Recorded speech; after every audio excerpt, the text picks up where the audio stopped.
Okay, so imagine this for a second. You are 16 years old, you are sitting in a classroom in Gujarat, and you look around and think, you know what, this isn't for me. So you drop out of school and you get into a train to Mumbai. Not to become a Bollywood star and not to chase some fancy dream. You get there to sort diamonds. That's it. Now fast forward a few decades. The same kid now controls the chunk of India's backbone. Ports, power grids, airports, gas pipeline. If we have flown through any major airport in India, chances are he owns it. And if you are using electricity today, there is a good chances it came from his power plant. And whether you love him, hate him, or you are somewhere in between, there is one thing you can't deny. If you want to understand how modern India works, you have to understand Gautam Adani. Now look, before we go any further, I need to be honest with you. Gautam Adani's story is too big to fit in one video for me. There is too much going on. So we are splitting this into two parts. In the first part, I'm going to talk about the man himself. How he started, how he thought, how he went from sorting diamonds in Mumbai to becoming one of the most powerful infrastructure builders in India. And in the part 2, we are going to deep dive into the biggest project, the ones that are reshaping India, the projects that aren't just making money, they are geopolitical moves. So stick with me through both the parts because by the end, you will see India differently. And hey, if you want to follow along with this entire story, hit that subscribe button. It's free for you, but for us, it means everything. It helps us keep making videos like this. Alright, let's get into it. So Gautam Adani was born in 1962 in Ahmedabad, Gujarat. His dad ran a small textile business, nothing fancy, just a regular middle class family trying to get by. But here's the thing, Gautam didn't want it regular. When he was just 16, he made a decision that most parents would absolutely lose their minds over. He dropped out of school, packed his bag and moved to Mumbai alone. Now think about that for a second. You are 16 years old. You don't have any degree. You don't have any connections. You don't even know what you're going to do. But you know one thing, you are not staying here. So he lands in Mumbai and starts working as a diamond sorter. I know what you are thinking. Okay, so he worked in diamonds, big deal. But here's why it matters. Sorting diamonds trains your brain in a specific way. You're looking at the hundreds of stones every day and you have to spot a difference between a one that's worth 10,000 and the one that's worth 10 lakh rupees. By just looking at it, you have to be fast, you have to be precise and you can't make mistakes because one mistake could cost real money. And that ability to see value where others see nothing, that stays with him forever. Because if you look at his career, that's basically what he has done. He looks at the boring, unglamorous infrastructure and sees massive opportunity. While everyone else is chasing tech startups, Bollywood investment, he's looking at ports and power plants and thinking that's where the real game is. So after a few years in Mumbai, he gets back to Gujarat in early 1890s and he gets back into tradings, plastics and polymers, basically buying and selling commodities. Nothing sexy, nothing glamorous, but incredibly smart because trading teaches you that no MBA ever will. It teaches you how things actually moves in a real world. It teaches you how supply chain works, how shipping works, how ports and customs work. And you learn who controls what, where the bottleneck is, and where the money actually gets made. And once you understand that, a light bulb goes off in your head. You realize why I am paying someone else to ship my goods through their port. Why don't I just build my own port? So, in 1988, he started Adani Exports. The company later becomes Adani Enterprise. And that's the mothership. That's where the things begin. Now, here's a number for you. Today, Adani Enterprise alone has 23,831 employees. Just a single company. That's the smallest part of the group. But back then, it was just him and a small team trying to figure out how to move goods faster, cheaper than anyone else. Now in 1990s, he makes the move that changes everything. He started building Mudra Port.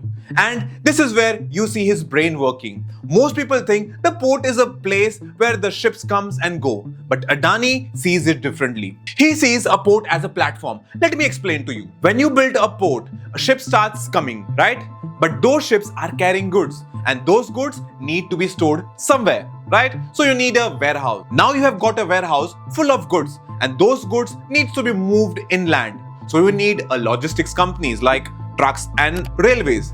Now you have got an activity happening. Factories start thinking, if I set up near this port, I can ship my products faster. So factories come, but the factories need power.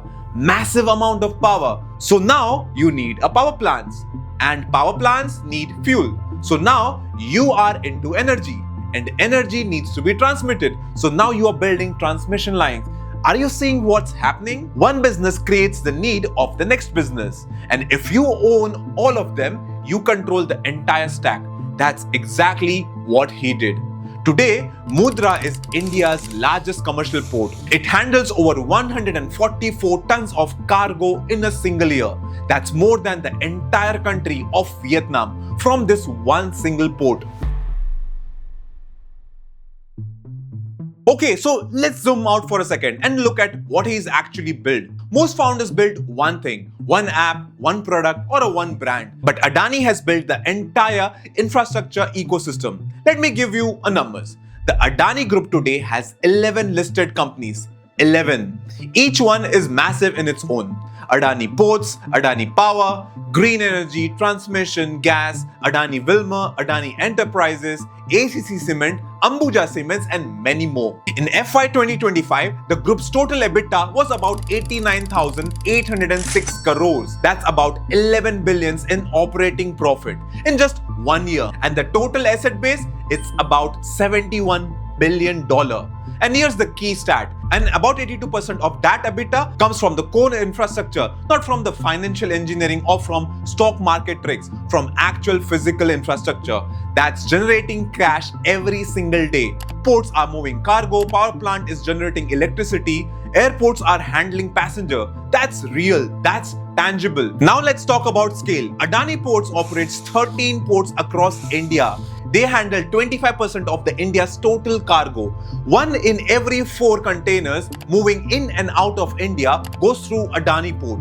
Adani Power has the total capacity of 12,450 megawatts. That's enough to power a city the size of Mumbai. Adani Green Energy is building one of the world's largest renewable energy portfolios. They are targeting 45 gigawatt of capacity by 2030. That's bigger than the entire power capacity of the countries like Portugal or Greece. And Adani Total, they are supplying gas 7.5 million homes across India.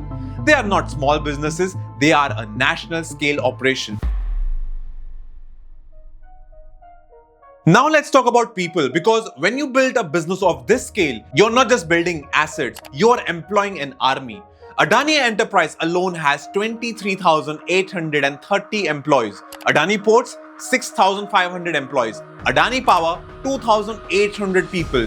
Adani Green, 4,000 people. And when you make a total of the whole group, we are talking about 45,000 direct employees. And that's just a direct employment. And when you count indirect jobs like construction workers, contractors, suppliers, logistics partner, you are easily looking at hundreds of thousands of people. And that's why when something happens to this group, this is not just a business story, it's a national story because so many people depend on them. So what's the actual strategy? How did one guy go from sorting diamonds to controlling so much of infrastructure? I think there are 3 strategies. First, he thinks in decades. Infrastructure is not a quick game. You don't build ports in 2 years and flip it into a profit. You build in 10 years, you operate in 30 years and generate cash in 50 years. And that's the mindset. And Adani understood that early. While everyone else was chasing next hot startup, he was playing the long game. Second, he understands leverage. Not just financial leverage, strategic leverage. If you control the port, you control logistics. If you control power plant, you control energy. If you control airport, you control connectivity. Each piece strengthens the other piece. Third, he moves faster. Speed matters in infrastructure because first person to build often wins the entire market. Once you have port, it's really hard for someone else to build another port right next to it. Once you have built the transmission line, it's really hard for someone else to duplicate that. First mover advantage is real in infrastructure, and Adani understand it better than anyone else. Now we can't talk about Gautam Adani without talking about January 2023 because that's when everything changed. A US-based company called as Hindenburg Research releases a report. Massive allegations, stock manipulations, accounting fraud, the works and everything. The market reacts immediately. Adani stocks crashed, over 100 billion in market value wiped out. That's more than the entire GDP of Sri Lanka. Gone in days. Now let me tell you something about Hindenburg. They have a track record. They have published reports over the years that have destroyed companies. Real companies, big companies. Some executives ended up in jail. Some businesses never recovered. When Hindenburg publishes a report, people expect Target to crumble. So when they came after Adani, everyone expected the same thing. Investigations, panic, collapse. But here's what actually happened. Adani publishes 413-page rebuttal, point to point. They didn't hide, they didn't run. They stood by their grounds. And then they did something even more powerful. They kept on building. While the media screamed, the stocks fell down. While everyone wrote bad about the group, they kept operating. Ports kept moving cargoes, power plants keep on generating electricity, airports kept on handling passengers. The infrastructure didn't stop. Because here is the thing, you can attack stocks, you can attack valuations, but you can't attack a physical infrastructure that's generating real cash every single day.